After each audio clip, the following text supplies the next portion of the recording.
there anything related to Goa?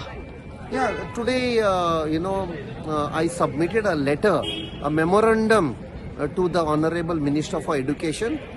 A few days back, a whole lot of parents of students who have been studying in schools in the Goa board, they have protested against the schools reopening in April.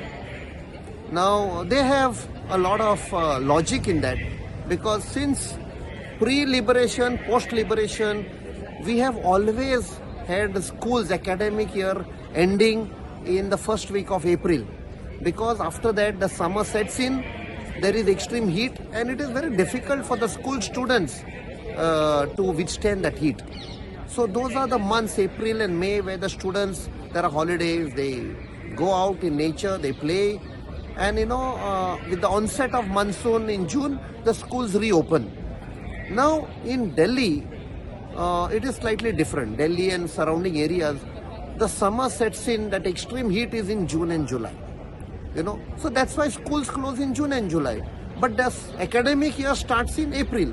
Now our government in Goa, or the educationists there in the government, blindly, without applying their mind, are following the dictates of the central government.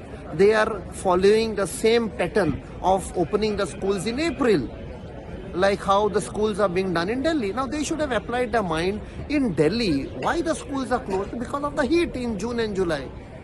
Now you can't apply that rule for Goa. Now I can put a counter argument for schools in Delhi. Why don't you close in April and May and start the schools in June? No, it will be wrong, because there is heat in June and July. Similarly, there is heat in Goa in April and May. तो ये इनको logic नहीं है, ये जो हमारे सरकार है गोवा में और उनके जो ऑफिसर्स हैं एजुकेशन डिपार्टमेंट में, I think so that education department has become defunct, So I have submitted a memorandum on behalf of the parents and students and concerned citizens of Goa to the Honorable Minister. I have told him to review the decision of commencement of the academic year in April, May, and it should be in June.